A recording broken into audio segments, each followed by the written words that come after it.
मोहन की एक पत्नी थी जो बहुत बोलती थी और मोहन उसके ज्यादा बोलने से बहुत परेशान था। एक दिन मोहन को पता चला कि जंगल में एक महात्मा आए हुए हैं।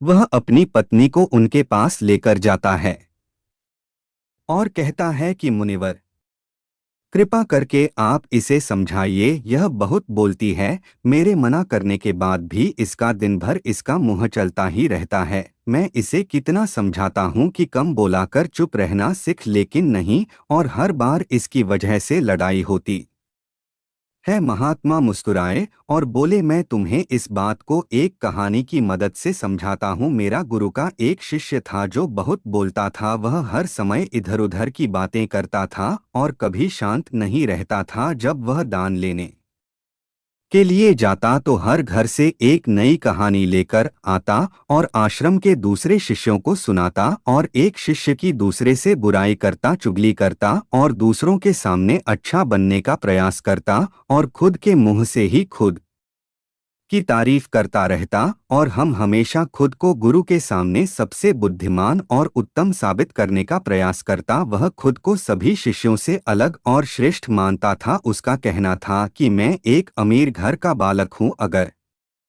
मैं चाहता तो एक आरामदायक और सुविधाओं से भरा जीवन जी सकता, लेकिन मैं वह सब छोड़कर यहाँ आ गया क्योंकि मुझे खोज करना, खुद को जानना है, जीवन को जानना है। एक दिन गुरु ने आश्रम के सभी शिष्यों को बुलाकर कहा, सभी को अगले एक महीने के लिए कोई ना कोई संकल्प लेना होगा। इससे आपकी संकल्प शक्ति मजबूत होगी और आप में आत्मशक्ति का संचार होगा। आप सभी अपने सामर्थ्य के अनुसार कोई भी संकल्प ले सकते हैं, और यदि एक महीने से पूर्व आप में से जिसका भी संकल्प टूट जाएगा तो वह अपनी पुरानी दिनचर्या में वापस आ सकता है। सभी शिष्यों ने अपनी शक्ति के अनुसार संकल्प लिए और गुरु को अपने अपने संकल्प के बारे में बताकर वहां से चले गए। लेकिन वह शिष्य जो खुद को सबसे अलग दिखाना चाहता था, वह सीधे गुरु की कुटिया में पहुंच गया और बोला, मैं कोई छोटा मोटा संकल्प नहीं लेना चाहता, बल्कि खुद की ही जैसे एक और महान संकल्प लेना चाहता हूँ।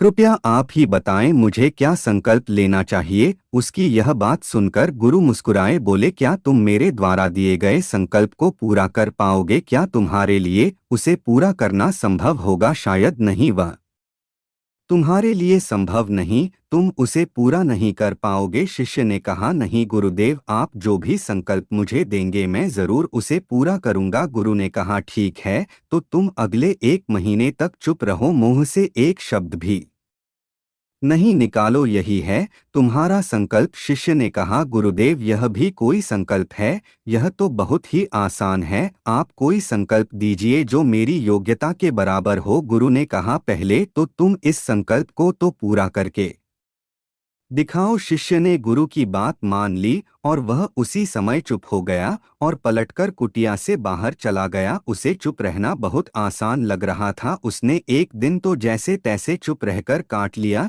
लेकिन दूसरे दिन से उसके मन में ना बोलने का बोझ बढ़ने लगा, और तीसरे दिन उसे भारीपन महसूस होने लगा, और चौथे दिन उसके अंदर एक अजीब सी बेचैनी होने लगी क्योंकि आसपास आश्रम के सभी शिष्य एक दूसरे से बातें कर रहे थे। वह भी अपना पक्ष उनके सामने रखना चाहता था, उनकी बोलती बंद कर देना चाहता था, लेकिन उसका संकल्प उसके सामने आ रहा था, इसीलिए वह पूरे दिन सिर्फ और सिर्फ आंखें बनाता। इसी तरीके से कुछ दिन और बीते और वह शिष्य बीमार पड़ गया। उसका सिर फटा जा रहा, उसका खाने पीने तक का मन नहीं था, वह सिर्फ बोलना चाहता था। वह गुरु के पास गया और उनके सामने बैठकर लिखकर उन्हें बताया, गुरुदेव, मैं बोलना चाहता हूँ, बिना बोले मुझे सांस नहीं आ रही है, मेरा दम घुटता जा रहा है, मैं अंदर ही अंदर पागल हुआ जा रहा हूँ, मैं क्या करूँ? संकल्प तोड़ा दूँ क्या? यह पढ़कर गुरु मुस्कुराए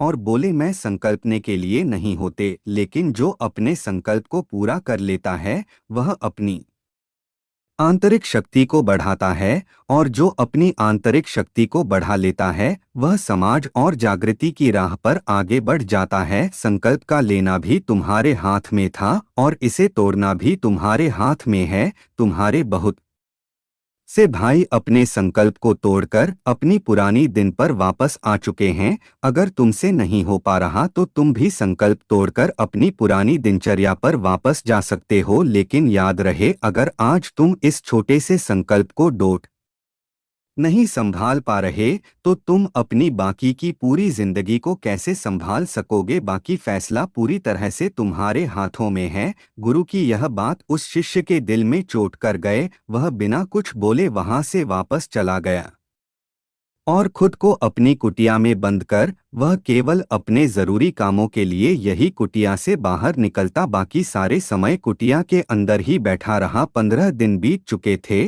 और आश्रम के लगभग सभी शिष्यों का संकल्प अब तक टूट चुका था, लेकिन उसका संकल्प अभी भी जारी था। संकल्प लेने के बाद से अब तक उसने एक शब्द भी नहीं बोला। सारा आश्रम हैरान था कि इतना बोलने वाला इंसान चुप कैसे है। 15 दिन बीतने के बाद वह दोबारा अपने गुरु के पास गया और लिखकर बताया है, गुरुदेव, मैं बाहर से तो चुप हूँ लेकिन मेरे भीतर बहुत सी आवाजें हैं, बहुत सी चीख पुकार और शिकायतें हैं। मैं अंदर ही अंदर बात करता रहता हूँ। मेरा मन तरह तरह के प्रश्न पूछता है। मैं बाहर से जितना मोर भीतर से उतने ही शोर शराबे से भरा। क्या इस तरह से मेरा संकल्प अभी भी है? गुरु ने कहा, हाँ, तुम्हारा संकल्प अभी भी जारी है, लेकिन जब तक लोगों की यह आवाजें तुम्हारे कानों में दे रही तुम्हारा मन बोलता रहेगा, क्योंकि इसे तो आदत है। तुम भले ही बाहर से चुप रहो लेकिन तुम अंदर ही अंदर बोलते रहोगे। तुम्हें इन बातों से, इन आवाजों से दूर जाना चाहिए। शिष्य गुरु को प्रणाम कर वहां से चला जाता है और सुबह होते ही अपनी कुटिया छोड़ जंगल की तरफ चला जाता है। कई दिन बीत जाते, संकल्प का समय भी पूरा हो जाता है, लेकिन शिष्य लौटकर नहीं आया। आश्रम में सभी को डर था कि कहीं जंगली जानवर ने उसे खा लिया हो।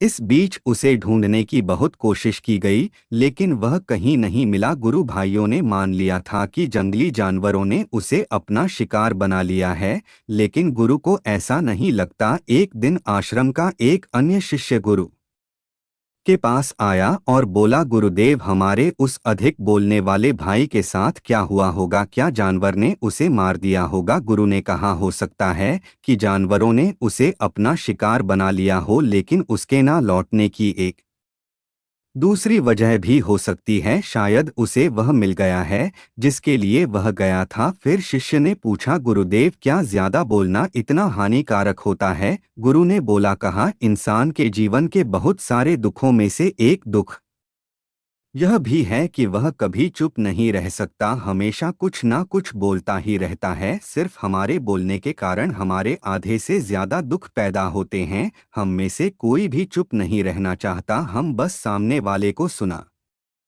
देना चाहते हैं। जो भी हमारे मन में है सब निकालकर उसके मन में बैठा देना चाहते हैं। उसे समझा देना चाहते हैं कि देख, तू गलत है और मैं सही। इस तरीके से सुनने और सुनाने का यह काम जिंदगी भर चलता रहता है, लेकिन इस नासमझी में हम अपना समय, अपना जीवन, अपनी समझ और सबसे महत्वपूर्ण कीमती पल जो जिए जा सकते हैं, जिनको अनुभव किया जा सकता है, जिनमें आनंद को प्राप्त किया जा सकता है, यह सब खो देते हैं। लेकिन इसके बदले हमें मिलता क्या है? कुछ नहीं, सब व्यर्थ और बर्बाद हो जाता है। शिष्य ने पूछा, तो फिर इसका समाधान क्या है? गुरु ने कहा, पूरी जागरूकता के साथ अपने विचारों को देखना यही एकमात्र तरीका है। सारी मानसिक समस्याओं का वर्तमान में रहकर चिंतन करना, पूरी जागरूकता के साथ अपना काम करना जिंदगी में चमत्कारिक बदलाव ला देता है। उसके बाद वह शिष्य गुरु से अपने प्रश्नों का उत्तर पाकर उनको प्रणाम करके वहां से चला गया।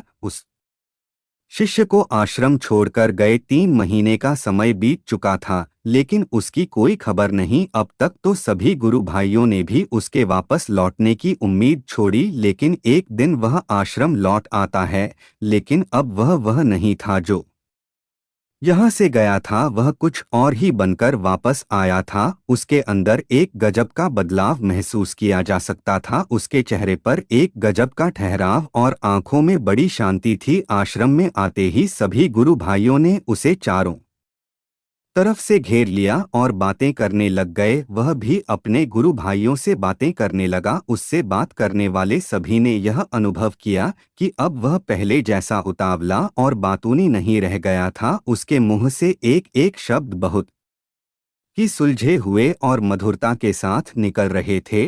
थोड़ी देर तक गुरु भाइयों से बात करने के बाद वह सीधा गुरु की तरफ चला गया। उसने गुरु के चरण छुए और कहा, गुरुदेव, क्या मैं अब भी मौन हूँ? क्या अब भी मेरा संकल्प जारी है? गुरु ने कुछ देर तक शिष्य की आंखों में बड़े ध्यान से देखा और कहा, हाँ, तुम अब भी मौन हो। तुम्हारे मुंह से एक भी शब्द निकल नहीं रहा और तुम्हारा संकल्प अभी भी जारी है। शिष्य ने कहा, गुरुदेव, जब मैं आश्रम से गया तो मैं मुंह से तो चुप था, लेकिन मेरे अंदर बहुत सी आवाजें थी। मन में बहुत से प्रश्न थे और वह बंद नहीं हो रहे थे। तो मैं जंगल में चला गया इस उम्मीद से कि वहां मुझे शांति मिलेगी और मेरे मन की बकबक कम हो जाएगी। लेकिन मैं जितना एकांत में जाता गया, मेरे अंदर की आवाज़ उतनी ही तेज होती गई। मेरे भीतर की पुरानी से पुरानी आवाज़ मुझे सुनाई देने लगी। तब जाकर मैंने महसूस किया कि मैं कितना गलत कर रहा था।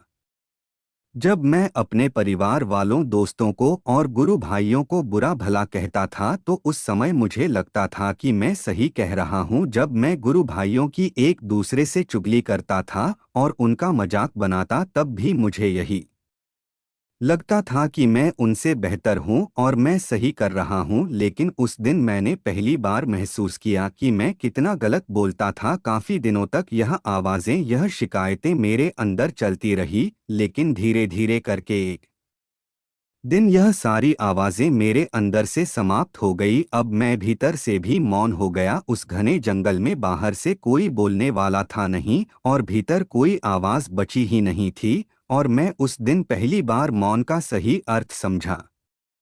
मेरे चारों तरफ बहुत शांति थी। हालांकि अभी भी कुछ आवाजें आ रही थी जो पहले भी आती थी, लेकिन मैं उन्हें सुन नहीं पाता था। अब वह सभी आवाजें मुझे स्पष्ट रूप से सुनाई दे रही थी। हवा के चलने की आवाज, चिड़ियों के चहक की आवाज और पानी के बहने की आवाज, यह सभी आवाजें मैंने पहली बार पूरे होश पूर्वक सुनी। अपने चारों तरफ इतनी शांति मैंने पहले कभी महसूस नहीं की थी। तो इस शांति को भंग करने के लिए मैंने पहली बार अपने मुंह से कोई शब्द निकाला। मैं चिल्लाया, हे ईश्वर, यह कैसी शांति है? सभी कुछ इतना शांत क्यों है? ऐसा क्या हो गया? लेकिन मेरे चिल्लाने के बाद भी शांति भंग नहीं हुई। सब कुछ पहले जितना ही शांत था, बाहर भी और भीतर भी। हे गुरुदेव, मैंने अपने गुरु भाइयों से बात की, मैंने आपसे बात की। मैं बोल रहा हूँ, मैं चल रहा हूँ, मैं सब कुछ देख रहा हूँ, लेकिन मैं अपने भीतर एकदम एकांत में हूँ, मौन में हूँ। भीड़ में होता हूँ तब भी भीतर से अकेला एकांत में होता हूँ। जब मैं खुद में भी शोर करना चाहता हूँ तब भी एकांत में ही होता हूँ। अब सब दिखाई पड़ने लगा है, सब सुनाई पड़ने लगा है। गुरु ने कहा, जब तक हम बाहर की तरफ बोलते रहेंगे भीतर अशांति ही रहेगी। लेकिन जिस दिन हम भीतर की तरफ मुड़ जाएंगे तब हमारे मुंह से कुछ भी निकलेगा, हम शांत ही रहेंगे। दुनिया में जितनी भी बुराइयां हैं, ज्यादातर हमारे बोलने से ही उत्पन्न होती है, क्योंकि हम चुप रहना नहीं चाहते। हम जितनी जरूरत है उससे कहीं ज्यादा बोलते हैं। हम सामने वाले को सुनना नहीं चाहते, बल्कि उसकी बोलती बंद कर देना चाहते हैं।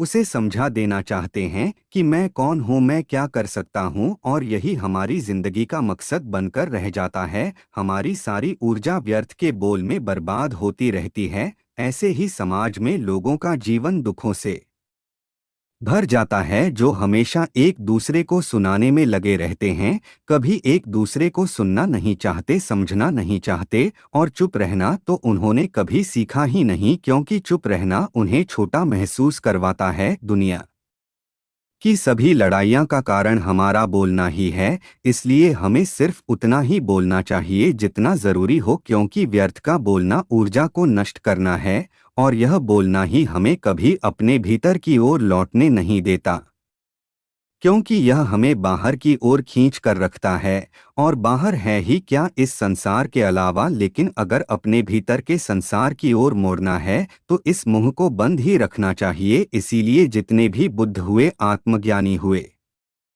वह सभी एकांत की ओर भागे ताकि उन्हें ज्यादा ना बोलना पड़े, ज्यादा सुनना ना पड़े। वह एकांत में रहे और शांत रहे, इसीलिए आसानी से भीतर की यात्रा कर पाए। लेकिन अगर कोई चाहे तो इस संसार में रहकर भी एकांत में रह सकता है, शांत रह सकता है, लेकिन इसके लिए उन्हें अपनी ऊर्जा बचानी होगी जिसे वह अब तक अपने व्यर्थ के शब्दों में बर्बाद कर रहे थे। दोस्तों, इस कहानी की सीख यही है कि व्यर्थ का बोलना ऊर्जा को नष्ट करना है। ज्यादा और व्यर्थ बोलना ही हमें अपने भीतर की ओर लौटने नहीं देता, क्योंकि यह हमें बाहर की ओर झुकाए रखता है। और जिन्हें भीतर की यात्रा करनी है उन्हें अपने मुंह को बंद ही रखना चाहिए। मुझे उम्मीद है कि आपको यह कहानी पसंद आई होगी और काफ़ी कुछ सीखने को मिला होगा। कहानी के बारे में अपने विचार आप हमें नीचे कमेंट बॉक्स में कमेंट करके बता सकते हैं। बाकी अगर यह कहानी आपको अच्छी लगी हो तो इस वीडियो को लाइक करें, चैनल को सब्सक्राइब करें। धन्यवाद।